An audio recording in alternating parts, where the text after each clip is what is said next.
सबका फिर से स्वागत है हमारे अपने YouTube चैनल में द गुरु में। तो स्टूडेंट्स, हम लोग क्लास 10th ICSE का चैप्टर नंबर 6 इलेक्ट्रोलिसिस पर डिस्कस कर रहे थे। और जैसा कि प्रीवियस वीडियो में हमने पार्ट 1 ऑलरेडी पढ़ लिया है, मैंने आपको पार्ट 1 में बेसिक कॉन्सेप्ट ऑफ इलेक्ट्रोलिसिस को समझाया है कि इलेक्ट्रोलिसिस आखिर होता क्या है, हम लोग इलेक्ट्रोलिसिस कैसे करते हैं, क्यों करते हैं, और इसके साथ साथ इलेक्ट्रोलाइट्स क्या होता है, कितने टाइप्स के इलेक्ट्रोलाइट्स होते हैं, फिर आयंस क्या होता है, कैटायन, अनायन, फिर कैथोड एनोड क्या होता है और इन पे क्या रिएक्शन होते हैं, और इसके साथ साथ मोस्ट इम्पॉर्टेंट ऑक्सीडाइजिंग एजेंट और रिड्यूसिंग एजेंट क्या होता है, ये सारा कुछ मैंने आपको डिटेल में पार्ट 1 में समझाया है। और आज की क्लास में हम लोग इलेक्ट्रोलिसिस करेंगे कुछ इलेक्ट्रोलाइट्स का, और वो सारे इलेक्ट्रोलाइट्स का जो कि आपके सिलेबस में है।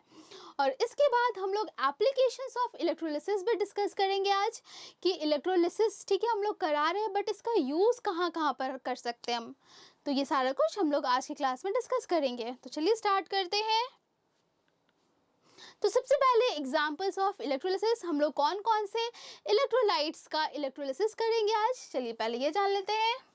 तो सबसे पहला electrolysis of molten lead bromide, ठीक है। तो पहला हम लोग इलेक्ट्रोलिसिस देखेंगे of molten lead bromide PbBr2, ठीक है। मॉल्टेन मीन्स हम लोग यहाँ पे पिघलाएंगे लेड ब्रोमाइड को ताकि इसके आयंस दूर दूर हो जाएं, ठीक है। नेक्स्ट हम लोग देखेंगे इलेक्ट्रोलिसिस ऑफ वाटर। आपको पता है वाटर पोलर कंपाउंड है, तो इसके आयंस को अलग अलग होने के लिए हम लोग इलेक्ट्रिसिटी सप्लाई करेंगे। बट यहाँ पर हम लोग थोड़ा सा वाटर में एसिड भी डालते हैं। एसिड क्यों डालते हैं? ताकि उसका कंडक्टिविटी फास्ट हो जाए, ठीक है। तो हम लोग करेंगे electrolysis of acidified water, electrolysis of acidified water, यानी कि यहाँ पर जो हम एसिड लेंगे वो कैटलिस्ट की तरह काम करेगा, ठीक है। नेक्स्ट हम लोग करेंगे electrolysis of copper sulphate, electrolysis of copper sulphate. और कॉपर सल्फेट का इलेक्ट्रोलिसिस हम लोग दो तरीके से करेंगे। कौन कौन सा तरीका? तो पहले बार जो हम लोग इलेक्ट्रोड लेंगे वो हम ग्रेफाइट का इलेक्ट्रोड लेंगे, ठीक है। और दूसरी बार जब हम लोग इलेक्ट्रोड लेंगे तो हम लोग कॉपर का ही इलेक्ट्रोड लेंगे। और देखेंगे कि अगर हम लोग इलेक्ट्रोड चेंज कर रहे हैं तो ऑब्जर्वेशंस हमको क्या क्या मिल रहा है, ठीक है। ऑब्जर्वेशन भी हमको डिफरेंट मिलेगा अगर हम इलेक्ट्रोड को चेंज करते हैं तो चलिए हम लोग इन तीनों का इलेक्ट्रोलिसिस करते हैं। तो सबसे पहला है इलेक्ट्रोलिसिस ऑफ लेड ब्रोमाइड, ठीक है। तो उसके लिए हमें क्या करना पड़ेगा, हम लोग इलेक्ट्रोलिटिक सेल बनाएंगे। कैसे बनाएंगे? एक हम लोग को बाउल लेंगे, वो भी किसका लेते हैं? ग्लास का लेते हैं। बट हम लोग लेड ब्रोमाइड के केस में हम लोग यहाँ पे इसको हीट कर रहे हैं, तो हम लोग यहाँ पे जो बाउल लेते हैं वो हम लोग सिलिका का लेते हैं, ठीक है। तो इलेक्ट्रोलिटिक सेल हम लोग किसका लेना है? हमें लेना है सिलिका का। क्यों? क्योंकि ये बहुत स्ट्रॉन्ग होता है, बहुत ज़्यादा हीट पे भी ये ब्रेक नहीं करता है, फिर उसके बाद नॉन कंडक्टर होता है, हीट रेजिस्टेंट होता है, इसीलिए हम लोग सिलिका यूज़ करते हैं, ठीक है, क्योंकि ये स्ट्रॉन्ग है।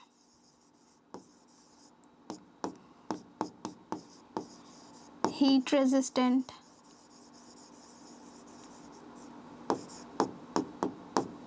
एंड नॉन कंडक्टर,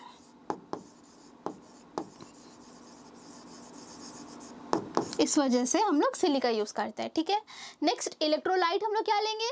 तो इलेक्ट्रोलाइट हमें किसका कराना है? लेड ब्रोमाइड का। तो हम लोग यहाँ पे इलेक्ट्रोलाइट लेड ब्रोमाइड ही लेंगे।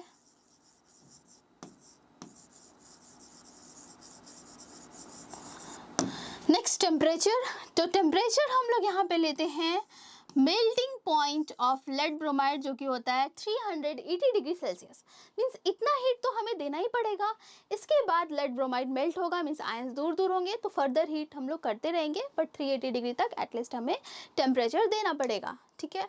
इलेक्ट्रोड, हम लोग यहाँ पे इलेक्ट्रोड कौन सा यूज़ करते हैं? तो मोस्ट प्रेफरेबल इलेक्ट्रोड जो होता है वो होता है ग्रेफाइट, ठीक है। क्यों? क्योंकि यहाँ पर रिएक्शन जब होता है तो ब्रोमीन गैस रिलीज होता है और ब्रोमीन गैस ग्रेफाइट को अफेक्ट नहीं करता है, इसीलिए हम लोग ग्रेफाइट इलेक्ट्रोड यहाँ पे यूज करते हैं। ठीक है, अब यहाँ पे आयंस कौन कौन सा प्रेजेंट होगा? तो सबसे पहले ये बताइए कि लेड ब्रोमाइड का आयोनाइजेशन होगा या डिसोसिएशन होगा? तो जो ऑलरेडी आयंस के प्रेजेंट में होते हैं तो उनका क्या होता है? उनका डिसोसिएशन होता है, हमने प्रीवियस वीडियो में ऑलरेडी सीखा है। तो लेड ब्रोमाइड एक आयनिक कंपाउंड है, लेड मेटल ब्रोमाइड, ब्रोमीन क्या है? नॉन मेटल, तो आयनिक है, तो इनका होगा डिसोसिएशन, लेड ब्रोमाइड।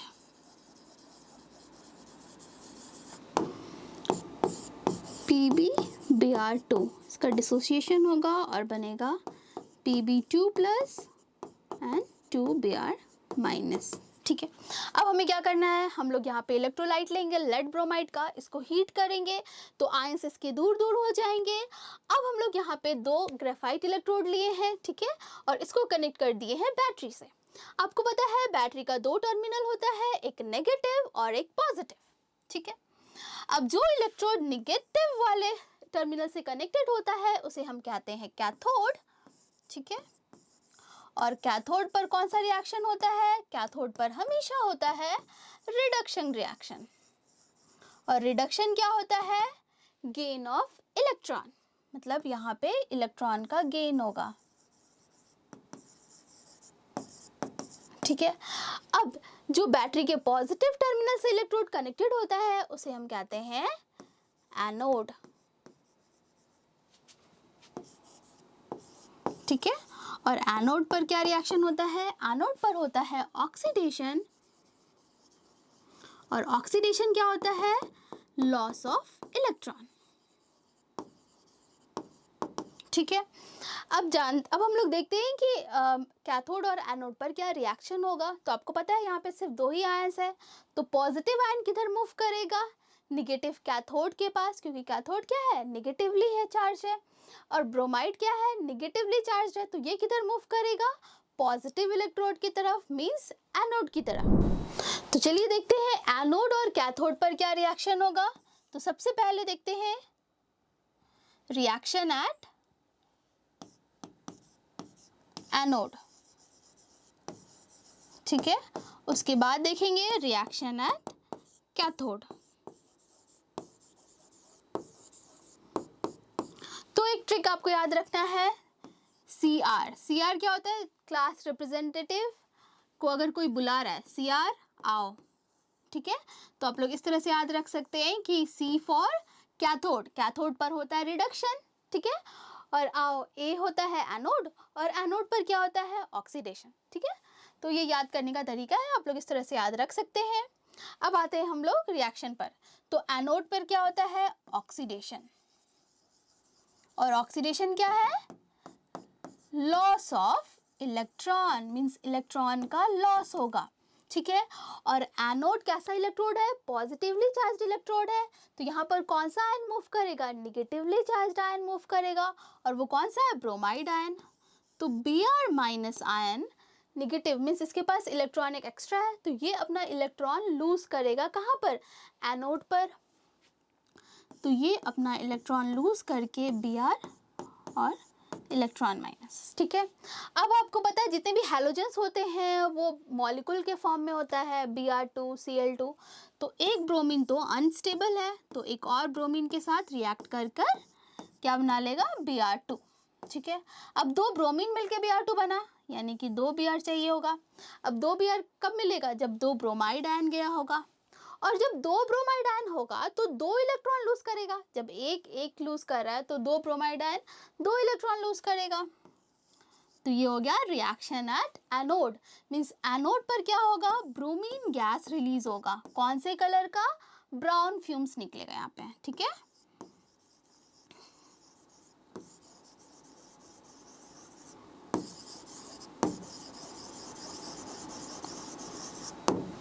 ठीक है, अब देखते हैं रिएक्शन एट कैथोड।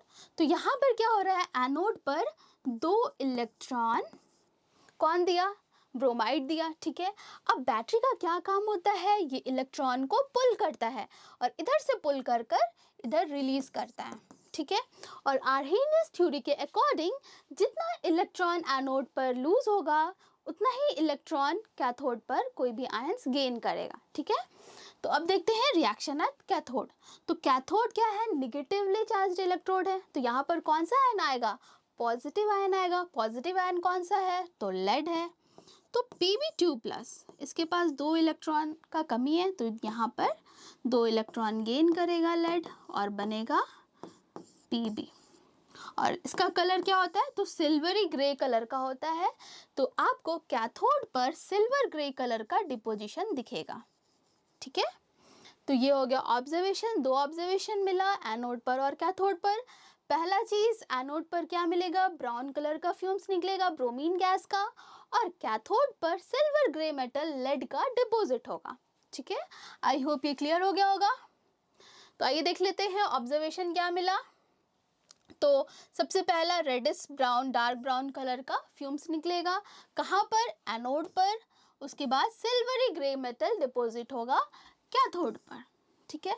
फिर नेक्स्ट क्वेश्चन आता है कि यहाँ पे हम सिलिका क्रुशेबल क्यों यूज करते हैं in the electrolysis of lead bromide. तो ये 3 चीज़ मैंने आपको बता दिया कि नॉन रिएक्टिव होता है, हीट रेजिस्टेंट होता है और नॉन कंडक्टर ऑफ इलेक्ट्रिसिटी होता है। नेक्स्ट है electrolysis of acidified water using platinum electrode. अब हम लोग वाटर का इलेक्ट्रोलिसिस करेंगे यूजिंग प्लैटिनम इलेक्ट्रोड।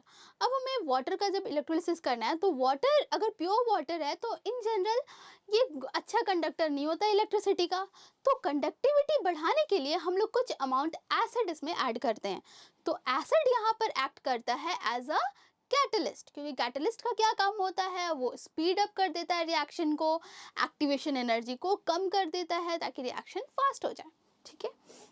तो देखते हैं हम लोग यहाँ पे इलेक्ट्रोलाइट क्या यूज़ करेंगे। तो हम लोग इलेक्ट्रोलाइट यहाँ पर यूज़ करेंगे वाटर, ऑब्वियसली वाटर का इलेक्ट्रोलिसिस कराना है तो वाटर एंड एसिड। कौन सा एसिड, सल्फ्यूरिक एसिड। अब यहाँ पर एक क्वेश्चन आता है कि हम लोग सल्फ्यूरिक एसिड ही क्यों लेते हैं, कोई और एसिड क्यों नहीं लिए, जैसे कि HCl या नाइट्रिक एसिड। तो सल्फ्यूरिक एसिड होता है नॉन वोलेटाइल एसिड, ठीक है, मतलब ये जल्दी इवापोरेट नहीं करता है। तो जब इनका इलेक्ट्रोलिसिस होगा, जब रिएक्शन हम कराएंगे, तो आपको पता है कैथोड एनोड पर रिएक्शन होगा और गैस रिलीज होता है यहाँ पर। तो अगर हम वोलेटाइल एसिड लेंगे तो वो एसिड ही वेपराइज कर जाएगा, मीन्स आपको डिजायर्ड प्रोडक्ट नहीं मिल पाएगा। कि अगर मान लीजिए ऑक्सीजन रिलीज हो रहा और वहीं से नाइट्रिक एसिड भी रिलीज होने लगा, तो आप कैसे डिटरमाइन करेंगे कौन सा ऑक्सीजन गैस है, कौन सा नाइट्रिक गैस का वेपर है, ठीक है। तो इसीलिए हम लोग यूज़ करते हैं सल्फ्यूरिक एसिड, क्योंकि ये नॉन वोलेटाइल होता है, ठीक है। अब इलेक्ट्रोड हम लोग यहाँ पे कौन सा यूज़ कर रहे हैं, प्लैटिनम का, ठीक है। Next, ionisation of acidified water. आपको पता है वाटर कैसे बना है, दोनों नॉन मेटल्स। अब जो भी कंपाउंड दो नॉन मेटल मिल के बनता है तो वो कैसा कंपाउंड होता है, कोवैलेंट कंपाउंड। और कोवैलेंट कंपाउंड का क्या होता है, आयोनाइजेशन होता है। जिन्होंने फर्स्ट पार्ट देखा होगा उन्हें पता होगा। तो वाटर का आयोनाइजेशन होगा, मीन्स ये टूटेगा और बनेगा H+ और हाइड्रोक्साइड आयन, ठीक है। अब यहाँ पर एसिड भी लिए हम, तो इलेक्ट्रिसिटी के प्रेजेंस में ये इलेक्ट्रोलाइट भी तो डिसोसिएट करेगा, तो H2SO4 का भी होगा आयोनाइजेशन, और ये टूट कर बनेगा 2H+ और सल्फेट आयन। तो सबसे पहली बार जिन्होंने इलेक्ट्रोलिसिस ऑफ वाटर किया था वो साइंटिस्ट थे हॉफमैन। इसीलिए इस सेल को एक पर्टिकुलर नाम दिया गया है जिसे कहते हैं हॉफमैन वोल्टमीटर, ठीक है। अब आइए देखते हैं यहाँ पर क्या हो रहा है। तो यहाँ पर हम लोग पहले सप्लाई करते हैं वाटर और एसिड को, ठीक है। और यहाँ पर 2 इलेक्ट्रोड लिए हैं जो कि कनेक्टेड है बैटरी से, ठीक है। जो नेगेटिव टर्मिनल से कनेक्टेड होगा वो ऑब्वियसली कैथोड है, और जो पॉजिटिव टर्मिनल से कनेक्टेड है वो क्या हो जाएगा, एनोड, ठीक है। अब यहाँ पर आयंस 3 तरह के बन रहे हैं, कौन कौन से, एक H+ बना, हाइड्रोक्साइड आयन भी बना और सल्फेट आयन, ठीक है। तो H+ किधर मूव करेगा, ये मूव करेगा कैथोड की तरफ। क्यों, क्योंकि कैथोड निगेटिव इलेक्ट्रोड है, तो ऑब्वियसली H+ का यहाँ पे रिएक्शन होगा। और कैसा रिएक्शन होगा, reduction reaction, means H+ electron अपना लूज कर लिया है तो इसको यहाँ पर इलेक्ट्रॉन मिलेगा, ठीक है, और फिर ये न्यूट्रल हो जाएगा। बट अब प्रॉब्लम आ रही है कि एनोड पर कौन न्यूट्रलाइज होगा, हाइड्रोक्साइड आयन होगा या सल्फेट आयन होगा। तो इसके लिए मैं आपको एक सीरीज बताऊंगी और फिर मैं उसे डिटेल में आपको बताऊंगी कि कौन सा आयंस पहले न्यूट्रल हो जाएगा, ठीक है, क्योंकि यहाँ पे दो है, मूव तो दोनों करेगा एनोड के पास, लेकिन इन दोनों में कौन सा न्यूट्रलाइज होगा पहले, वो मैं आपको अभी थोड़ी देर में बताती हूँ, ठीक है। क्योंकि उसके लिए आपको पढ़ना होगा electrochemical series, means preferential discharge, means कौन सा पहले डिस्चार्ज होगा अगर आयंस एक से ज़्यादा है तो, ठीक है, और डिफरेंट आयंस है तो नेक्स्ट आगे बढ़ने से पहले हम लोग समझते हैं प्रेफरेंशियल डिस्चार्ज। अगर आपके पास इलेक्ट्रोलाइट्स प्रेजेंट है जो आयोनाइज या डिसोसिएट होने के बाद डिफरेंट टाइप्स ऑफ कटायंस और डिफरेंट टाइप्स के अनायंस फॉर्म कर रहा है, तो कौन पहले डिस्चार्ज होगा। अगर आपके पास दो अलग अलग टाइप्स के कटायंस है तो दोनों कटायंस में पहले कौन डिस्चार्ज होगा, ये किस पर डिपेंड करेगा। या बात करें अनायंस की, अगर अनायंस भी डिफरेंट टाइप्स के हैं तो हालांकि अनायंस मूव करेगा एनोड के पास क्योंकि वो पॉजिटिव प्लेट है, और कैटायंस मूव करेगा कैथोड के पास क्योंकि कैथोड नेगेटिव प्लेट है, ठीक है। लेकिन कौन पहले डिस्चार्ज करेगा ये किस पर डिपेंड करता है। तो देखिए, कैटायंस होते हैं पॉजिटिवली चार्ज्ड आयंस और ये गेन करते हैं इलेक्ट्रॉन, मींस इनका होता है रिडक्शन। तो जिस भी कैटायन का रिडक्शन पोटेंशियल ज़्यादा होगा वो पहले डिस्चार्ज होना चाहेगा। तो हमें कैसे पता चलेगा कि किसका रिडक्शन पोटेंशियल ज़्यादा है किसका कम है, तो वो पता चलेगा हमें इलेक्ट्रोकेमिकल सीरीज से, ठीक है। तो मैं अभी वो बताऊंगी आपको। अब बात करें अनायंस की, तो अनायंस होते हैं निगेटिवली चार्ज्ड आयंस। तो निगेटिवली चार्ज्ड आयन क्या करते हैं, अपने इलेक्ट्रॉन को लूज करते हैं, और लॉस ऑफ इलेक्ट्रॉन क्या होता है, ऑक्सीडेशन रिएक्शन, मीन्स वो ऑक्सीडाइज्ड होना चाह रहे हैं। तो कौन पहले ऑक्सीडाइज्ड होना चाहेगा, अगर आपके पास डिफरेंट टाइप्स के आयंस हैं तो कौन पहले डिस्चार्ज होना चाहेगा, वो डिपेंड करेगा उसके ऑक्सीडाइजिंग पोटेंशियल पर। तो जिसका ऑक्सीडाइजिंग पोटेंशियल ज़्यादा होगा वो पहले ऑक्सीडाइज्ड होगा, राइट। तो हमें कैसे पता चलेगा, उसके लिए हमें पढ़ना पड़ेगा electrochemical series of cations and anions, ठीक है। तो इसको हम लोग थोड़ा सा ट्रिक से याद रखेंगे। कैटायंस और फिर अनायंस का भी देखेंगे। तो आई थिंक आप सबको याद होगा इलेक्ट्रोकेमिकल सीरीज मेटल का, वही कैटायंस का भी होगा, क्योंकि मेटल का तो टेंडेंसी होता है इलेक्ट्रॉन को लूज करने का। तो ये ट्रिक मैंने आपको इंस्टाग्राम पे भी बताया है, आप वहाँ से भी चेक कर सकते हैं। तो क्या था ट्रिक, आपको याद है। तो हम बोलते हैं कनक, कनक से हो गया पोटाशियम सोडियम कैल्शियम, कनक। मुगले आजम, मुग मैग्नीशियम एल्यूमिनियम और जन, मुगले आजम हो गया। फेंकती थी मीन्स Fe, आयरन हुआ। कौन, निकेल, फेंकती थी निक्की। पीने के बाद मीन्स Pb, लेड हुआ। उसके बाद हंसते हुए, कनक, मुगले आजम, फेंकती थी निक्की, पीने के बाद हंसते हुए, कोहराम मच गया। मच गया से मर्क्यूरी मीन्स Hg, और लास्ट में AgAu, AgAuPt, ठीक है। और आप सबको पता होगा इससे हमें क्या पता चलता है कि अगर हम टॉप टू बॉटम आए तो रिएक्टिविटी ऑफ मेटल डिक्रीज होने लगता है। सोडियम पोटेशियम लिथियम ये सारे बहुत ज़्यादा रिएक्टिव मेटल्स हैं, और बीच वाले ये थोड़े मॉडरेटली रिएक्टिव है, और जो नीचे होते हैं प्लैटिनम गोल्ड, तो इनमें रस्टिंग जल्दी नहीं लगता है, बहुत ज़्यादा टाइम लगता है इनको रिएक्ट होने में, तो ये सारे हो जाते हैं लीस्ट रिएक्टिव मेटल्स, ठीक है। तो अब इनके कैटायंस आयंस लिख लेते हैं, K++2 एल्यूमिनियम +3।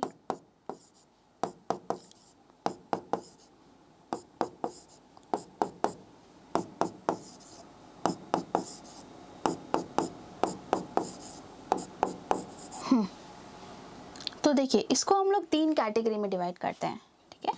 पहला हो गया मोस्ट रिएक्टिव मेटल,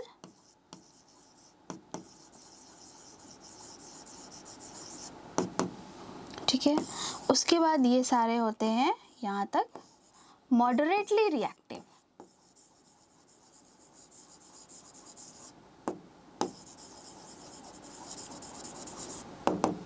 और फिर लास्ट में होता है ये लीस्ट रिएक्टिव।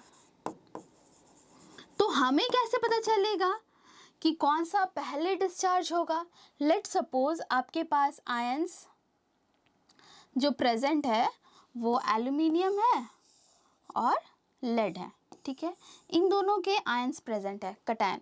तो कौन पहले डिस्चार्ज होगा दोनों में? तो देखिए, हम टॉप टू बॉटम आते हैं तो रिडक्शन पोटेंशियल मेटल्स का इंक्रीज होता है, ठीक है। अब रिडक्शन पोटेंशियल इंक्रीज होगा मींस टेंडेंसी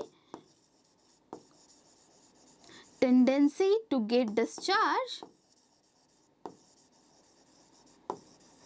इंक्रीजेस, ठीक है। मींस जो नीचे वाला है वो पहले डिस्चार्ज होना चाहेगा। मींस अगर ये एल्यूमिनियम और लेड दोनों आयंस प्रेजेंट है तो हालांकि दोनों मूव करेगा कैथोड के पास, लेकिन पहले डिस्चार्ज होगा कौन? सारा लेड डिस्चार्ज हो जाएगा, ठीक है। क्यों? क्योंकि इसका टेंडेंसी डिस्चार्ज होने का ज्यादा है as compare to aluminium. Means जैसे जैसे हम लोग बॉटम की तरफ आते हैं तो टेंडेंसी डिस्चार्ज होने का इंक्रीज करता है। आई होप ये क्लियर हो गया होगा। अब देखते हैं अनायंस का। तो अनायंस का ट्रिक है, सुनो कल भर आई हो, बस ऐसे सुनो से हो जाता है सल्फेट आयन,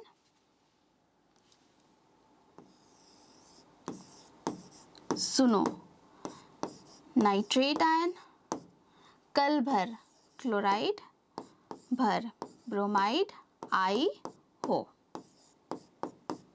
ठीक है। बस इतना याद रखना है। और यहाँ पे भी जैसे हम टॉप टू बॉटम आएंगे तो ऑक्सीडेशन पोटेंशियल इंक्रीज होता है, means tendency to get oxidised increases, ठीक है। या फिर लिखेंगे tendency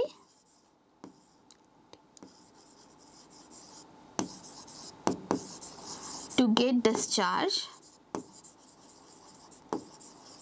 increases when we move from top to bottom. तो अभी जब हम लोग कर रहे थे इलेक्ट्रोलिसिस ऑफ एसिडिफाइड वाटर, तो यहाँ पर हमारे पास कटायंस तो सिर्फ एक ही था, ठीक है। लेकिन अनायंस कौन कौन से थे? हाइड्रोक्साइड आयन और सल्फेट आयन। तो इन दोनों में कौन पहले ऑक्सीडाइज्ड होगा? Obviously hydroxide ion. क्यों? क्योंकि इसका टेंडेंसी ज़्यादा है डिस्चार्ज होने का as compare to sulphate ion, ठीक है। तो आइए अब हम लोग आगे बढ़ते हैं। हाँ, अब ये देख लेते हैं कि किस पे डिपेंड करता है डिस्चार्ज होने का टेंडेंसी। तो सबसे पहला है relative position of cation and अनायन in the electrochemical series, means जो भी बॉटम पे होगा वो पहले डिस्चार्ज होगा। नेक्स्ट है कंसंट्रेशन ऑफ आयन, जो भी आयंस बहुत ज़्यादा नंबर में होंगे वो पहले डिस्चार्ज होगा, ठीक है। नेक्स्ट है नेचर ऑफ इलेक्ट्रोड पे भी डिपेंड करता है रिडक्शन पोटेंशियल, मींस अगर आपके पास जो इलेक्ट्रोड है वो इनर्ट मेटल का है, ठीक है। जो आप प्लेट लिए हैं इलेक्ट्रोड का वो इनर्ट है, मींस प्लैटिनम ले लिए या ग्रेफाइट ले लिए तो ये सब लीस्ट रिएक्टिव होते हैं, ठीक है। ये इनको बोलते हैं नोबल मेटल्स या इनर्ट मेटल्स। तो ये रिएक्शन में पार्ट नहीं लेता है, मींस इलेक्ट्रोलाइट का जो रिएक्शन होता है ऑक्सीडेशन रिडक्शन उसमें पार्टिसिपेट नहीं करेगा क्योंकि वो इनर्ट है। लेकिन अगर हम इलेक्ट्रोड ले लिए कोई भी एक्टिव मेटल का, ठीक है, जैसे कि कॉपर का, निकेल का, अगर इस तरह का कोई हम इलेक्ट्रोड ले लेते हैं तब ये पार्टिसिपेट करता है रिएक्शन में, ठीक है। और यहाँ पर जो हम इलेक्ट्रोड ले रहे हैं इसी का अगर इलेक्ट्रोलाइट भी ले लिए, इसी के मेटल का कोई सॉल्ट या फिर एसिड कोई भी मतलब उसका सॉल्ट ले लिए, तब यही खुद ऑक्सीडाइज्ड या रिड्यूस होने लगता है, ठीक है। ये जो इलेक्ट्रोड है ये रिएक्शन में पार्ट लेने लगता है, ठीक है। तो ये डिपेंड करता है नेचर ऑफ इलेक्ट्रोड। तो अभी तक हम लोग जितने भी इलेक्ट्रोड यूज़ कर रहे थे वो सारे इनर्ट, या तो ग्रेफाइट यूज़ किए या प्लैटिनम यूज़ किए, ठीक है। जब हम लोग कॉपर का इलेक्ट्रोलिसिस करेंगे तब हम वहाँ पे कॉपर इलेक्ट्रोड भी लेंगे और फिर देखेंगे कि क्या रिएक्शन होता है वहाँ पे, ठीक है। तो वहाँ पे डिटेल में इसको समझ लेंगे। अब आते हैं हम लोग रिएक्शन देखते हैं एनोड और कैथोड पर। तो सबसे पहले रिएक्शन एट एनोड। एनोड पर क्या होता है? ऑक्सीडेशन रिएक्शन,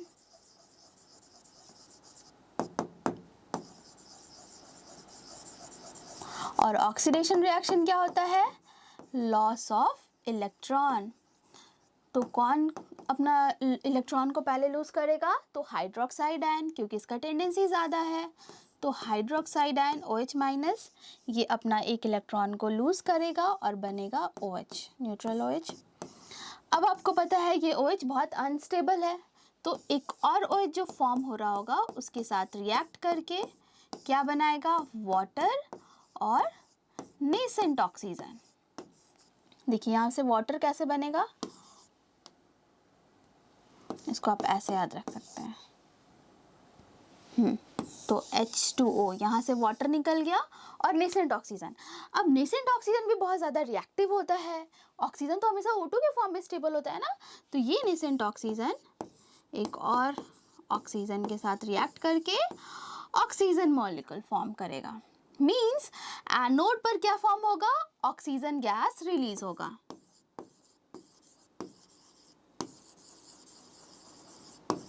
ठीक है, यहाँ पे आपको दिख भी रहा है कि एनोड के पास यहाँ पर ऑक्सीजन गैस रिलीज हो रहा है। ठीक है, ऑक्सीजन का बबल्स भी आपको दिख रहा है। अब यहाँ पे देखिए दो नेसेंट ऑक्सीजन मिलके ऑक्सीजन मॉलिक्यूल फॉर्म किया। ठीक है, एक मॉलिक्यूल ऑक्सीजन गैस का फॉर्म किया, तो यानी कि हमें दो नेसेंट ऑक्सीजन चाहिए। अब दो नेसेंट ऑक्सीजन है तो कितना OH यूज हुआ होगा दो नेसेंट ऑक्सीजन बनाने के लिए, तो हमें उसके लिए इस इक्वेशन को बैलेंस करना पड़ेगा। अब बैलेंस कैसे करेंगे, तो यहाँ पर दो ऑक्सीजन, टोटल 3 ऑक्सीजन है और इधर 2 है, तो सबसे पहले इवन कर लेते हैं। बैलेंसिंग में सबसे बेस्ट तरीका है कि आप इवन कर लीजिए। तो इवन करने के लिए यहाँ पे 2 से मल्टीप्लाई करिए।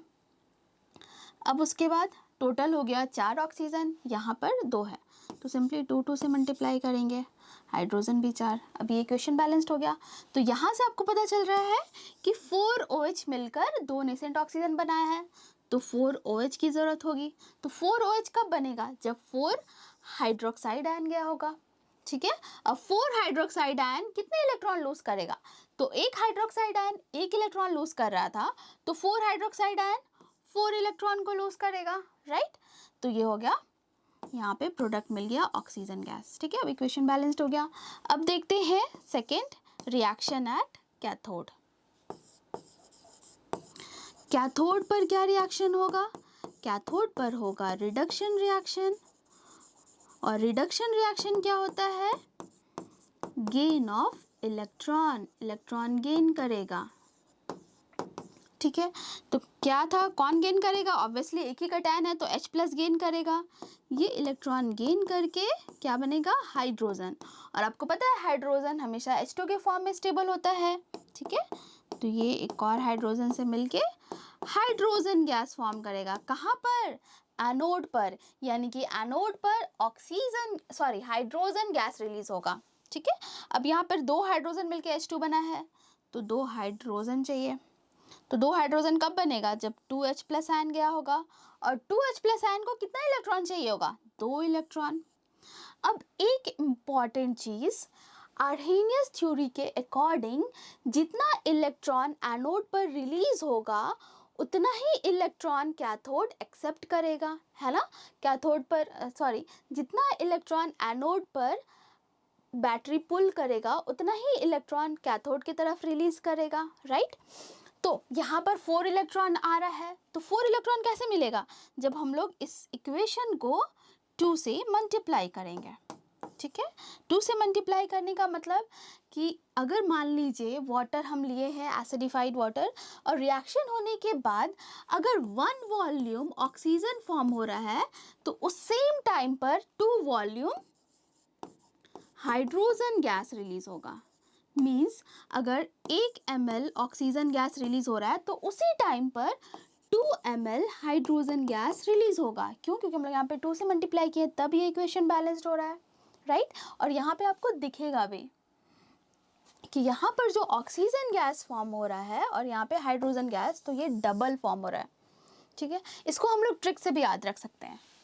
जैसे कि अगर हम लोग वाटर का इलेक्ट्रोलिसिस कराते हैं, H2O इलेक्ट्रिसिटी के प्रेजेंट में, तो क्या फॉर्म होता है, हाइड्रोजन और ऑक्सीजन गैस, H2 और O2। ठीक है, अब जब हम इस इक्वेशन को बैलेंस करेंगे तो स्टोइकियोमेट्री क्या बताता है, उसका वॉल्यूम बताता है। तो चलिए इस इक्वेशन को बैलेंस करते हैं, तो 2 ऑक्सीजन है तो 2 हो गया, हाइड्रोजन 2। मीन्स यहाँ से ही पता चल रहा है कि 2:1 के वॉल्यूम में हाइड्रोजन और ऑक्सीजन गैस रिलीज हो रहा है। Means hydrogen gas double volume form हो रहा है एज कम्पेयर टू ऑक्सीजन। ठीक है, आई होप ये क्लियर हो गया होगा। नेक्स्ट है electrolysis of copper sulphate using graphite electrode. अब हम लोग ग्रेफाइट या फिर इनर्ट इलेक्ट्रोड ले रहे हैं और इलेक्ट्रोलिसिस करा रहे हैं कॉपर सल्फेट का, तो कौन कौन से आयन प्रेजेंट होंगे? तो कॉपर सल्फेट डिसोसिएट होके क्या बनाएगा? Cu2 प्लस और सल्फेट आयन। और हम लोग एक्वा सॉल्यूशन लिए हैं तो वाटर भी आयोनाइज होगा और वाटर आयोनाइज होके क्या बनाएगा? H प्लस और OH माइनस आयन। ठीक है, मीन्स इतने सारे कटायंस और अनायंस हैं। तो कौन पहले ऑक्सीडाइज होगा, कौन पहले रिड्यूस होगा, वो किस पे डिपेंड करेगा? उसकी पोटेंशियल पर। तो आपको पता है अगर हम बात करें इलेक्ट्रोकेमिकल सीरीज ऑफ कटायंस की, तो कॉपर नीचे आता है हाइड्रोजन के, तो इन दोनों में कौन पहले डिस्चार्ज होगा? तो कॉपर होगा डिस्चार्ज पहले। ठीक है, तो अगर हम लिख रहे हैं रिएक्शन एट कैथोड, तो कैथोड पर क्या होता है? रिडक्शन, और रिडक्शन क्या है? Gain of electron. मतलब ये दोनों तो मूव करेगा कैथोड के पास, लेकिन पहले डिस्चार्ज होगा कॉपर क्यूप्रिक Cu2 प्लस। ठीक है, तो Cu2 प्लस है, यानी कि इसको 2 इलेक्ट्रॉन चाहिए, 2 इलेक्ट्रॉन बनेगा कॉपर। मीन्स कैथोड पर कॉपर डिपॉजिट होगा। कॉपर का कलर क्या है? पिंक और रेडिश ब्राउन।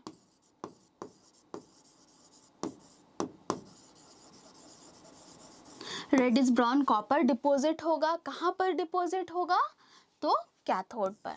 ठीक है, इसके ऊपर डिपोजिशन होगा कॉपर का। अब देखते हैं रिएक्शन एट एनोड। एनोड पर क्या रिएक्शन होगा? तो एनोड पर आपको पता है क्या होता है? ऑक्सीडेशन। और ऑक्सीडेशन क्या है? Loss of electron.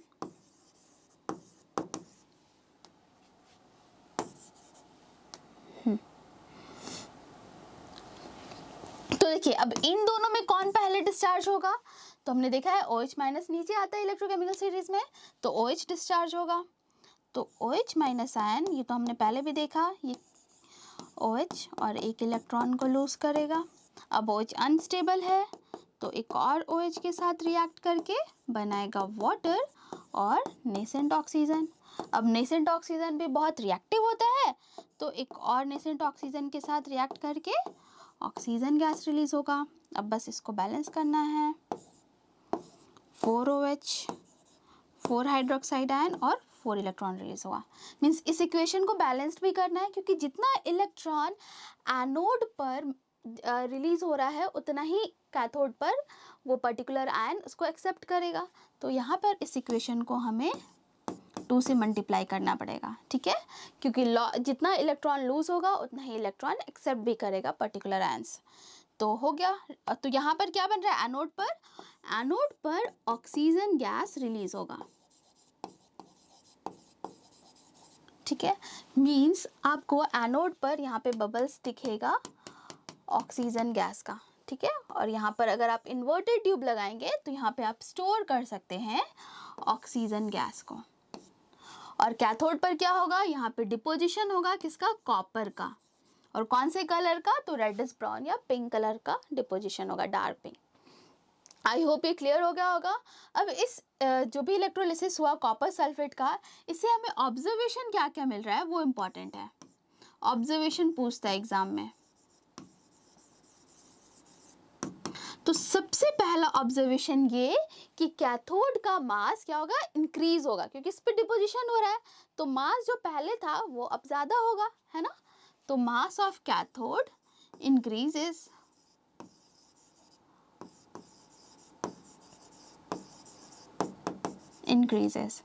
Second observation क्या होगा?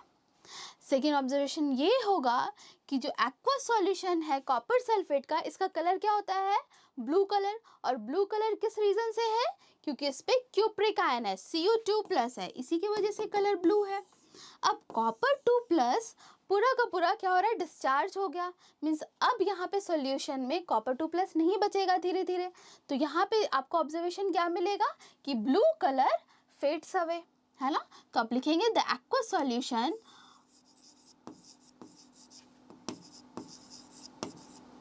the color of aqueous solution fades away. ठीक है, तो ये दो ऑब्जर्वेशन हमें मिलेगा। आई होप ये क्लियर हो गया होगा। अब देखते हैं नेक्स्ट है electrolysis of copper sulphate using copper electrode.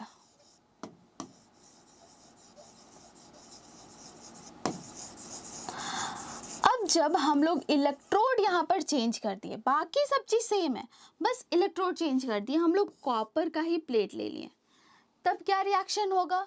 तो देखिए, दो प्लेट ले लिए, दोनों पॉजिटिव और नेगेटिव टर्मिनल से कनेक्टेड है, और यहाँ पे इलेक्ट्रोलाइट जो लिए हैं वो सेम है, मीन्स इलेक्ट्रोलाइट अभी भी कौन सा है? कॉपर सल्फेट और एक्वस कॉपर सल्फेट। तो यहाँ पर आयंस कौन कौन से बनेंगे? तो आयंस अभी भी सेम होगा, कॉपर 2 प्लस सल्फेट आयन, और वाटर है, वाटर टूटेगा H प्लस और OH माइनस में। ठीक है, तो आयंस अभी भी सेम है। अब यहाँ पर आपको पता है कि जो पॉजिटिव प्लेट, जो पॉजिटिव टर्मिनल से कनेक्टेड होता है वो कौन सा प्लेट होता है? इसे कहते हैं एनोड, और नेगेटिव टर्मिनल से जो कनेक्टेड होता है उसे कहते हैं कैथोड। और आपको पता है ट्रिक CR आओ, मीन्स कैथोड पर होगा रिडक्शन और एनोड पर होगा ऑक्सीडेशन।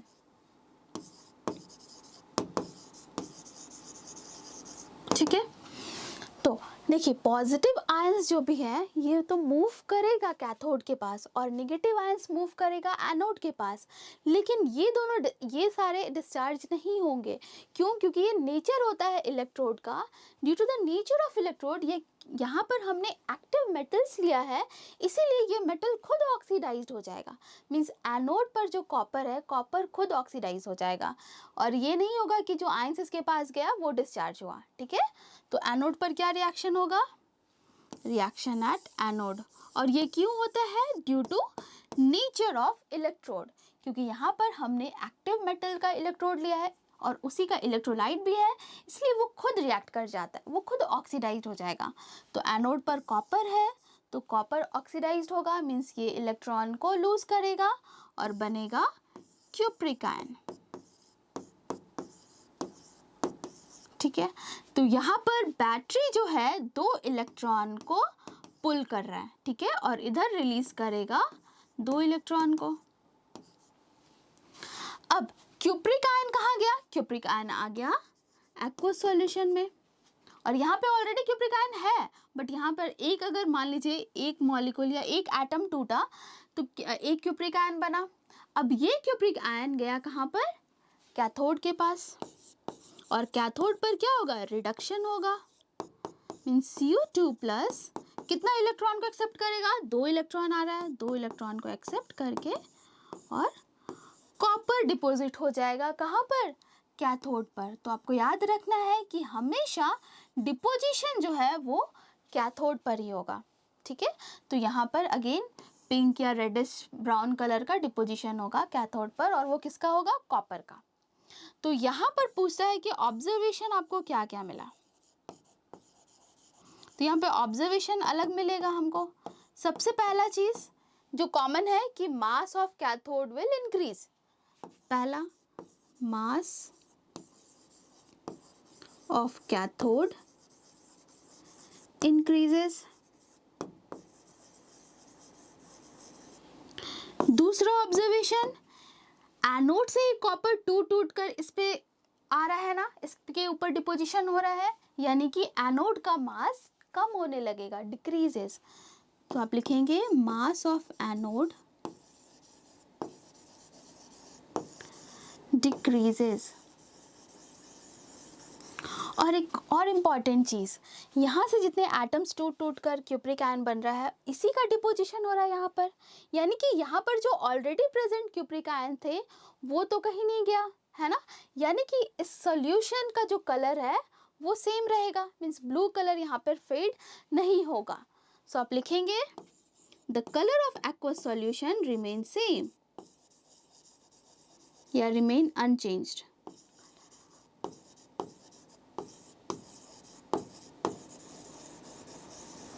कलर चेंज नहीं हुआ।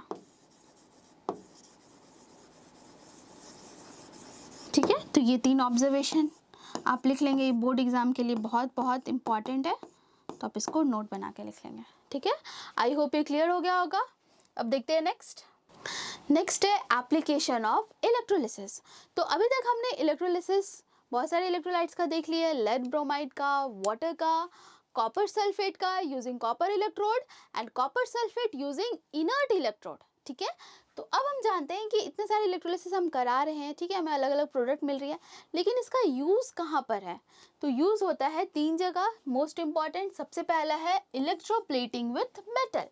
मान लीजिए आपके पास कोई एक मेटल है, ब्रास का या ब्रॉन्ज का, और उसके ऊपर आप लेयर लगाना चाहते हैं गोल्ड का या सिल्वर का, तो आप हेल्प लेते हैं किसका? इलेक्ट्रिसिटी का।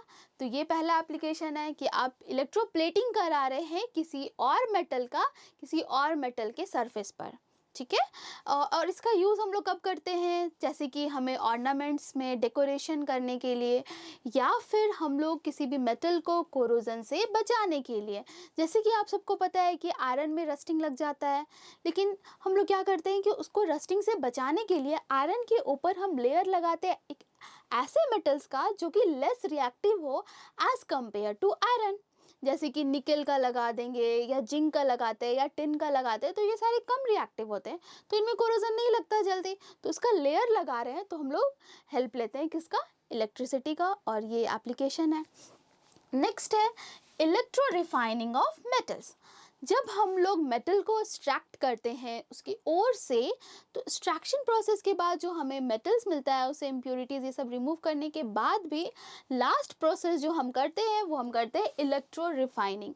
मीन्स अभी भी अगर उस मेटल को एक्सट्रैक्ट करने के बाद कुछ इम्प्योरिटीज़ रह गया है, तो उस इम्प्योरिटीज़ को रिमूव कराने के लिए हम लोग इलेक्ट्रिसिटी का हेल्प लेते हैं, ठीक है। नेक्स्ट है एक्सट्रैक्शन ऑफ मेटल्स। तो मेटल्स को एक्सट्रैक्ट करने में भी हेल्प होता है इलेक्ट्रिसिटी का, तो ये 3 एप्लीकेशन है। नेक्स्ट है electroplating of an article with silver. Let suppose आपके पास स्पून है ब्रास का। ब्रास किस चीज़ का बना होता है? कॉपर और जिंक का। तो ब्रास का लेट सपोज आपके पास स्पून है और आप चाहते हैं कि इसके ऊपर आप लेयर लगाएं सिल्वर का, तो आप कैसे लगाएंगे? तो हम हेल्प लेंगे इलेक्ट्रिसिटी का। तो आइए आज हम लोग करते हैं इलेक्ट्रोप्लेटिंग स्पून का, ठीक है। और इसके ऊपर किसका लेयर लगाना है? तो सिल्वर का।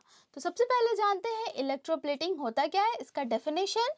तो it is a process by which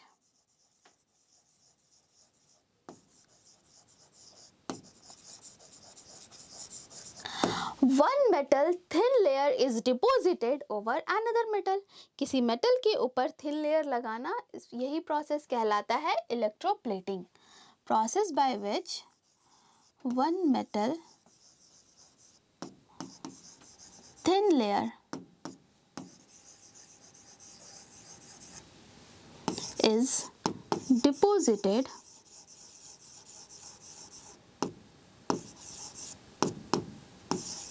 over surface of another metal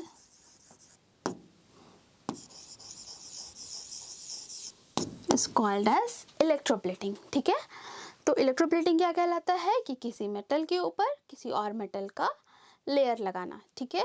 तो अब हम जानते हैं कंडीशंस, क्या क्या कंडीशंस रिक्वायर्ड होगी इलेक्ट्रोप्लेटिंग कराने के लिए। तो ये बहुत इम्पॉर्टेंट है, ठीक है। तो देखिए यहाँ पर अगेन हम लोग ग्लास का बाउल या फिर कंटेनर लेंगे, ठीक है, बट यहाँ पर क्या इलेक्ट्रोड लेंगे, क्या इलेक्ट्रोलाइट लेंगे, वो इम्पॉर्टेंट है, ठीक है। तो सबसे पहला चीज़ हम जानते हैं कि हम लोग कैथोड क्या लेंगे यहाँ पर, और दूसरा एनोड क्या लेंगे, और तीसरा इलेक्ट्रोलाइट क्या लेंगे, वो इम्पॉर्टेंट है। तो सबसे पहला चीज़ हम लोग कैथोड बनाते हैं उस चीज़ का जिसके ऊपर हमें इलेक्ट्रोप्लेटिंग करानी है। तो हमें किसके ऊपर इलेक्ट्रोप्लेटिंग करानी है? तो स्पून के ऊपर। तो हम लोग कैथोड बनाएंगे स्पून का।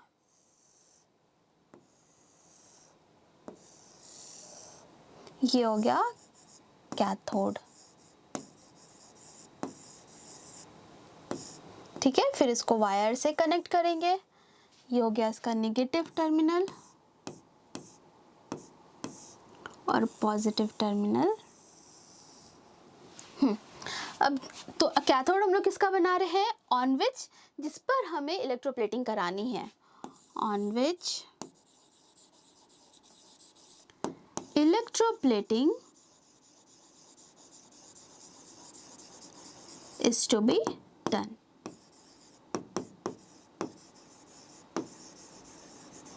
Make it cathode। ठीक है, अब जिससे इलेक्ट्रोप्लेटिंग करानी है उसका हम बनाते हैं, उसका हम लेते हैं एनोड। ठीक है, तो हमें किसका इलेक्ट्रोप्लेटिंग कराना है, तो सिल्वर का कराना है, तो एनोड हम लेंगे सिल्वर का। ठीक है, तो हम एनोड लेंगे block of pure silver.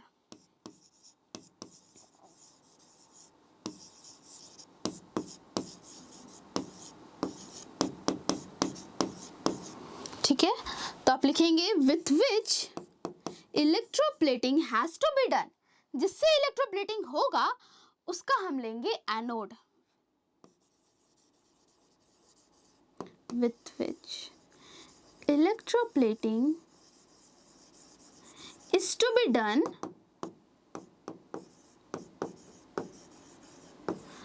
Make it anode, उसका हमें एनोड लेना है, तो हम ले लिए ब्लॉक ऑफ सिल्वर।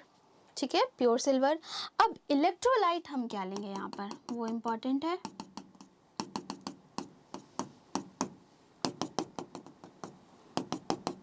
तो जिस मेटल का हमें इलेक्ट्रोप्लेटिंग कराना है, मीन्स इसके ऊपर जिसका लेयर लगाना है, उसी का हम इलेक्ट्रोलाइट लेते हैं, उसी का सॉल्ट लेंगे। तो यहाँ पर क्या है, सिल्वर, तो सिल्वर का हम सॉल्ट लेंगे।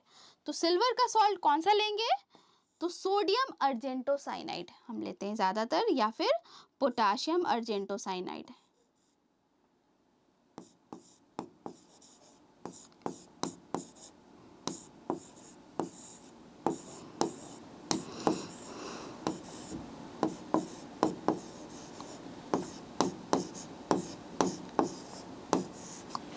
ठीक है, तो हम लोग ये भी पूछा जाता है कि यहाँ पर हम लोग सिल्वर का कोई और सॉल्ट क्यों नहीं लेते, जैसे AgNO3 क्यों नहीं लेते।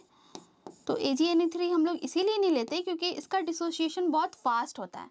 तो फास्ट हो रहा है डिसोसिएशन, तो यहाँ पर डिपोजिशन अनइवन हो जाएगा। मतलब हमें डिपोजिशन कराना, तो ऐसा तो नहीं है कि यहाँ पर ज़्यादा करा दिया, एक जगह पे कम हो गया, हमें यूनिफॉर्म डिपोजिशन चाहिए। तो यूनिफॉर्म डिपोजिशन के लिए जो मोस्ट प्रेफरेबल इलेक्ट्रोलाइट जो यूज़ करते हैं वो सोडियम अर्जेंटोसाइनाइड या फिर पोटाशियम अर्जेंटोसाइनाइड लेते हैं। ठीक है, थर्ड हो गया। अब फोर्थ देखते हैं। फोर्थ है कि यहाँ पर हमें लो सप्लाई ऑफ करंट करना है। ठीक है, मतलब यहाँ पर जो करंट सप्लाई करेंगे वो हम एमीटर लगा के चेक कर सकते हैं कि कितना करंट सप्लाई हो रहा है। तो यहाँ पर हमें लो करंट सप्लाई करना है, पर लॉन्ग ड्यूरेशन के लिए, क्योंकि डिपोजिशन तो धीरे धीरे होगा। तो low current for long duration of time.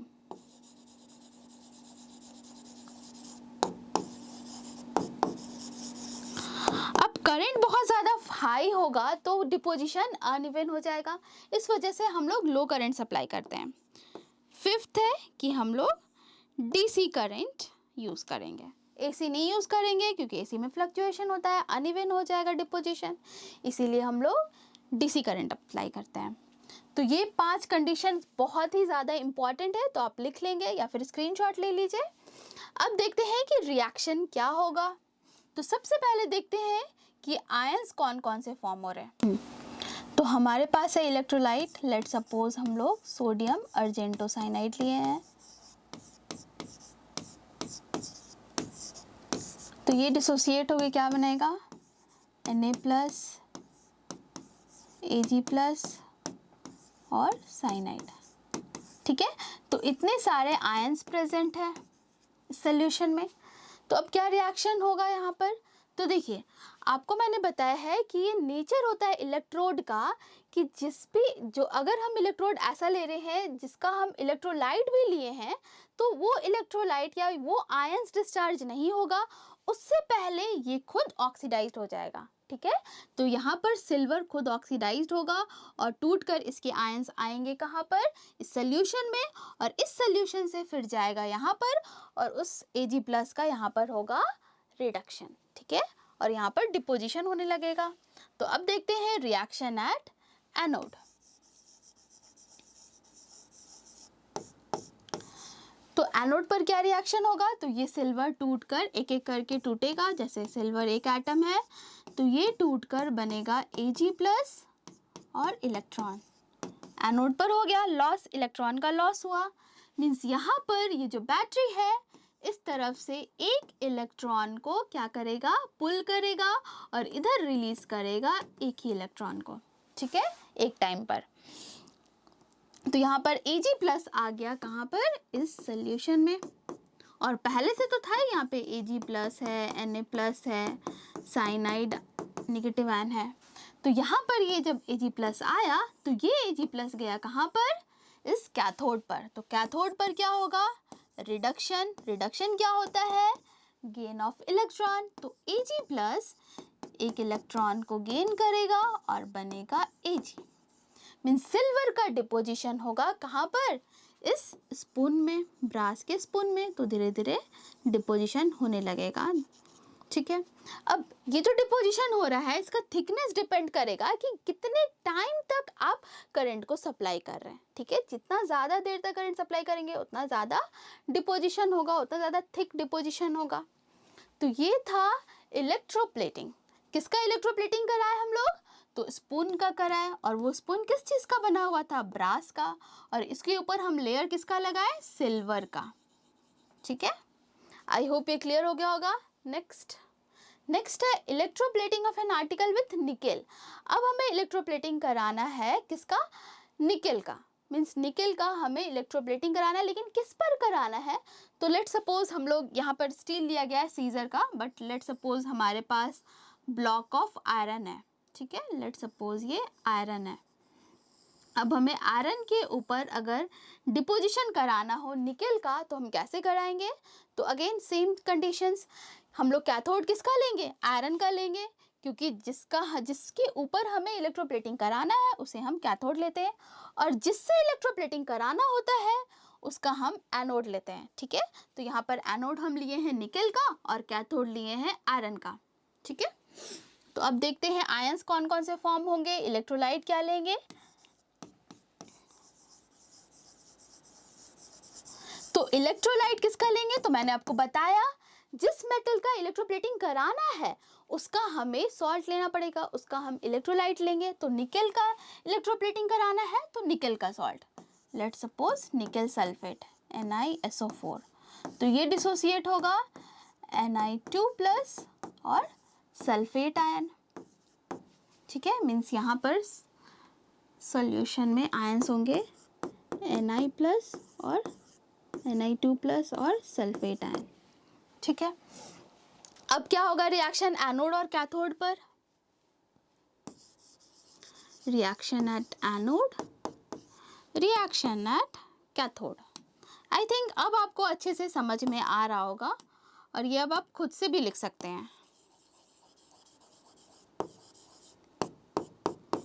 तो अगेन यहाँ पर सेम कंडीशन है, जिसका हम इलेक्ट्रोड लिए हैं उसी का इलेक्ट्रोलाइट भी लिए हैं, तो उस कंडीशन पर ये एनोड ही खुद ऑक्सीडाइज हो जाएगा, ठीक है। ये आयंस डिस्चार्ज नहीं होगा, क्यों नहीं होगा, due to nature of electrode, ठीक है। और ये एक्टिव मेटल भी है, तो निकेल का होगा ऑक्सीडेशन, तो निकेल ऑक्सीडाइज्ड होके क्या बनाएगा, Nickel2+, और ये आएगा कहाँ, एक्वस सॉल्यूशन में। ये एक टूटा तो यहाँ गया, एक एक करके आएगा, ठीक है, और 2 इलेक्ट्रॉन रिलीज करेगा, और ये बैटरी जो पॉजिटिव टर्मिनल वाला है 2 इलेक्ट्रॉन को ये पुल करेगा और इधर रिलीज करेगा 2 इलेक्ट्रॉन को, ठीक है। अब कैथोड पर क्या रिएक्शन होगा, तो Nickel2+ का होगा रिडक्शन, मीन्स यहाँ पर Nickel2+ 2 इलेक्ट्रॉन को एक्सेप्ट करेगा और निकेल का डिपोजिशन होगा आयरन के ऊपर। आई होप ये क्लियर हो गया होगा। तो यहाँ पर धीरे धीरे निकेल का डिपोजिशन होने लगेगा। आई थिंक ये क्लियर हो गया होगा इलेक्ट्रोप्लेटिंग। नेक्स्ट है electro refining of the metals. Electro refining होता क्या है, तो ये एक ऐसा प्रोसेस है जिसमें हम लोग इम्प्योर मेटल से प्योर मेटल बनाते हैं with the help of electricity. अब इलेक्ट्रो रिफाइनिंग हम लोग कराते क्यों है, तो देखिए जब हम लोग मेटल को एक्सट्रैक्ट करते हैं उसके ओर से, तो उसमें बहुत सारे इम्प्योरिटीज होते हैं और हमें उन इम्प्योरिटीज को रिमूव कराना बहुत ही ज़रूरी है। मान लीजिए आप कॉपर मेटल को एक्सट्रैक्ट किए हैं और उसमें बहुत सारे इम्प्योरिटीज हैं अभी, और आप उसको कॉपर वायर बना देंगे, तो क्या वो कंडक्टिविटी शो करेगा फास्ट, तो उसका कंडक्टिविटी फास्ट नहीं होगा। क्यों नहीं होगा, क्योंकि उसमें अभी इम्प्योरिटीज है। तो उन इम्प्योरिटीज को रिमूव कराना बहुत ही ज़रूरी है ताकि उसका कंडक्टिविटी फास्ट हो जाए। तो हम लोग कैसे कराते हैं, तो हम लोग हेल्प लेते हैं इलेक्ट्रिसिटी का। तो सबसे पहले जानते हैं कि इलेक्ट्रो रिफाइनिंग कराने के लिए हमें क्या क्या कंडीशंस रिक्वायर्ड होगी। हम एनोड किसका लेंगे, कैथोड किसका लेंगे, इलेक्ट्रोलाइट कौन सा लेंगे। चलिए, तो सबसे पहला चीज़ हम एनोड लेते हैं इम्प्योर मेटल का। मीन्स अगर मान लीजिए कॉपर का आपको इलेक्ट्रो रिफाइनिंग कराना है, तो आपके पास जो इम्प्योर कॉपर है, ठीक है, जिसमें अभी इम्प्योरिटीज़ है, वो आप लेंगे एनोड, उसका आप एनोड लेंगे, ठीक है। और कैथोड किसका लेंगे, तो कैथोड आपको लेना होगा उसी कॉपर का प्योर मेटल, ठीक है, प्योर मेटल लेंगे, थिन स्ट्रिप ले लेंगे प्योर मेटल का। और इलेक्ट्रोलाइट क्या लेना है, तो जिसका आपको इलेक्ट्रो रिफाइनिंग कराना है उसी का इलेक्ट्रोलाइट्स मीन्स कॉपर का एक्वा सॉल्यूशन आप लेंगे। तो देख लेते हैं, इलेक्ट्रो रिफाइनिंग में anode is made from impure metal and cathode is made of pure metal, ठीक है। नेक्स्ट, व्हेन इलेक्ट्रिसिटी सप्लाइड, जब हम लोग इलेक्ट्रिसिटी सप्लाई करेंगे तो जो प्योर मेटल है प्रेजेंट इन द एनोड, इस एनोड पर जो भी प्योर मेटल है, खैर इम्प्योरिटीज तो है ही इसमें, लेकिन जैसे हम लोग इलेक्ट्रिसिटी सप्लाई करेंगे तो इसमें जो प्योर कॉपर है वो क्या करेगा, वो ऑक्सीडाइज्ड हो जाएगा और ऑक्सीडाइज्ड होकर कॉपर 2+ आयन आ जाएगा इस एक्वा सॉल्यूशन में, और ये एक्वा सॉल्यूशन में कॉपर 2+ डिपॉजिट हो जाएगा इसके ऊपर, यानी कि आपको मिल जाएगा प्योर कॉपर, है ना। धीरे धीरे जितने भी यहाँ पर प्योर कॉपर है वो सारे ऑक्सीडाइज्ड होंगे, यानी कि 2 इलेक्ट्रॉन इधर पुल करेगा और इधर रिलीज करेगा 2 इलेक्ट्रॉन, और यहाँ से टूट कर कॉपर इस एक्वा सॉल्यूशन में जाएगा, और यही कॉपर 2+ रिड्यूस्ड हो जाएगा कैथोड पर, यानी कि यहाँ पर डिपोजिशन हो जाएगा किसका, प्योर कॉपर का, ठीक है। अब इस पे जो भी इम्प्योरिटीज़ होगी, जो भी मान लीजिए कि Na+ या कोई और इम्प्योरिटीज़ है जो कि सॉल्युबल है, तो वो तो इस एक्वा सॉल्यूशन में रहेगा, लेकिन जो इनसॉल्युबल इम्प्योरिटीज़ होगी वो यहाँ पर डिपॉजिट हो जाएगी, ठीक है। और इसी को कहते हैं एनोड मड। तो लिखा हुआ भी है कि when electricity is supplied, pure metal present in the anode goes and stick to the pure metal, pure metal के ऊपर स्टिक हो जाएगा at the cathode, ठीक है, and the impurities which are left behind settle down at the anode and this is called as anode mud, ठीक है। जो insoluble impurities को कहते हैं anode mud, ये anode के नीचे डिपॉजिट हो जाएगी, ठीक है। नेक्स्ट, इलेक्ट्रो रिफाइनिंग क्या प्रोसेस है, it is a process by which metal containing impurities are purified electrolytically to give pure metal। अब हमें कराना है रिफाइनिंग किसका, कॉपर का। तो हम यहाँ पे इलेक्ट्रोलाइट क्या लेंगे, a solution of copper sulphate and dilute sulphuric acid. तो हम लोग यहाँ पे डाइल्यूट सल्फ्यूरिक एसिड क्यों लिए हैं, क्योंकि ये कंडक्टिविटी को इंक्रीज कराएगा,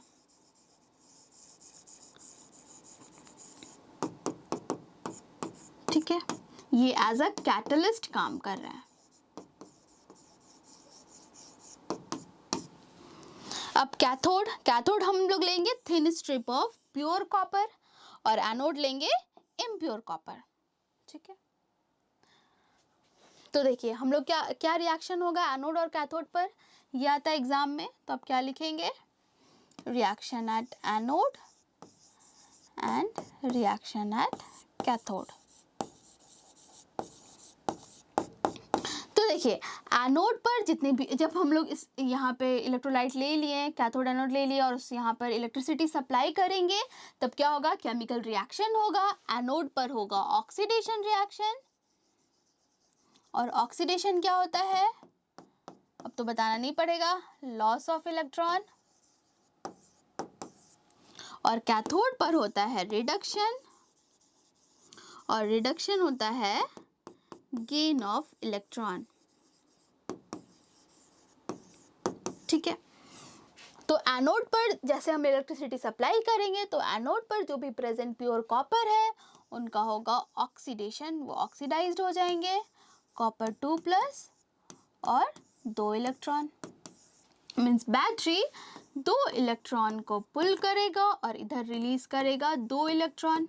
ठीक है, तो जो कॉपर आयन यहाँ पर गया ये डिपॉजिट होगा कैथोड पर। ठीक है, तो कैथोड पर Cu2+ क्यूप्रिक का होगा रिडक्शन, ये 2 इलेक्ट्रॉन गेन किया, और कॉपर का डिपोजिशन होगा कहाँ पर, कैथोड पर। ठीक है, धीरे धीरे डिपोजिशन होने लगेगा, और जितने ज़्यादा टाइम तक आप करंट सप्लाई करेंगे उतना ज़्यादा थिक लेयर बनते जाएगा। ठीक है, और यहाँ पर जो भी इम्प्योरिटीज़ था वो सब कुछ जो सॉल्युबल होंगे तो वो एक्वस सॉल्यूशन में चले जाएंगे, और जो इनसॉल्युबल इम्प्योरिटीज़ था वो एनोड के नीचे यहाँ पर डिपॉजिट हो जाएगा, जिसे हम कहते हैं एनोड मड। पूछता एग्जाम है व्हाट इज एनोड मड, तो इनसॉल्युबल इम्प्योरिटीज़। ठीक है, नेक्स्ट एक्सट्रैक्शन ऑफ मेटल्स। तो जब हम लोग मेटल को एक्सट्रैक्ट करते हैं उसकी ओर से तो उसमें बहुत सारे इम्प्योरिटीज़ होते हैं, तो सबसे पहला काम होता है हम लोग उन इम्प्योरिटीज़ को रिमूव कराते हैं। ठीक है, अब उसके बाद जो मेटल्स के ओर होते हैं ना वो जनरली कार्बोनेट या सल्फाइड के फॉर्म में होते हैं, तो हम लोग उनका कैल्सिनेशन कराते हैं या फिर रोस्टिंग कराते हैं ताकि हमें मेटल का ऑक्साइड मिल जाए। हमें मेटल का ऑक्साइड क्यों चाहिए, क्योंकि मेटल के ऑक्साइड से मेटल को अलग करना ज़्यादा इजी प्रोसेस होता है। ठीक है, लेकिन आपको पता है अलग अलग मेटल्स का अलग अलग रिएक्टिविटी होता है, यानी कि अलग अलग ऑक्साइड्स फॉर्म करेंगे, तो क्या सारे मेटल के ऑक्साइड से मेटल को अलग करने का तरीका एक ही होगा, तो वो एक तरीका नहीं होता है। ठीक है, तो सबसे पहले जान लेते हैं हाईली रिएक्टिव मेटल्स कौन कौन से होते हैं। तो आई थिंक आपको पता होगा जो ऊपर वाले हैं रिएक्टिविटी सीरीज में, कनक, मुगले आदि। ठीक है, फिर मॉडरेटली रिएक्टिव तो वो होते हैं जिंक, कनक मुगले आजम फेंकती थी पीने के बाद कोहराम। ठीक है, और लास्ट में लीस्ट रिएक्टिव होता है Hg, Ag, Au, Pt। ठीक है, तो इन 3 कैटेगरी में हम डिवाइड कर दिए। एक होता है highly reactive, these are highly reactive metals, these are moderately reactive,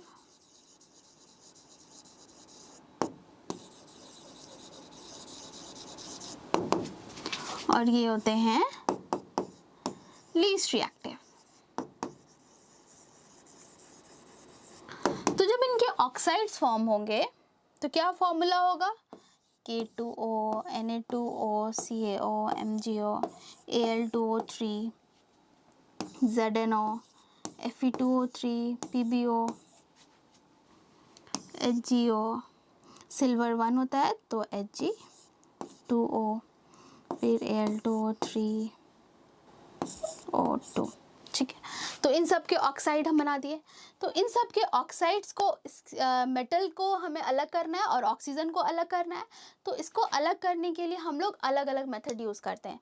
तो बात करें हम लोग मॉडरेटली रिएक्टिव मेटल, तो इसके ऑक्साइड को अलग करने के लिए हमें क्या चाहिए, रिड्यूसिंग एजेंट। तो हम लोग रिड्यूसिंग एजेंट का यूज़ करते हैं।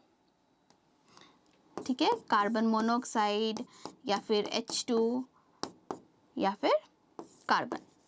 तो जनरली जिंक ऑक्साइड से जिंक को अलग करने के लिए जो रिड्यूसिंग एजेंट हम लोग यूज़ करते हैं वो कोक यूज़ करते हैं हमेशा।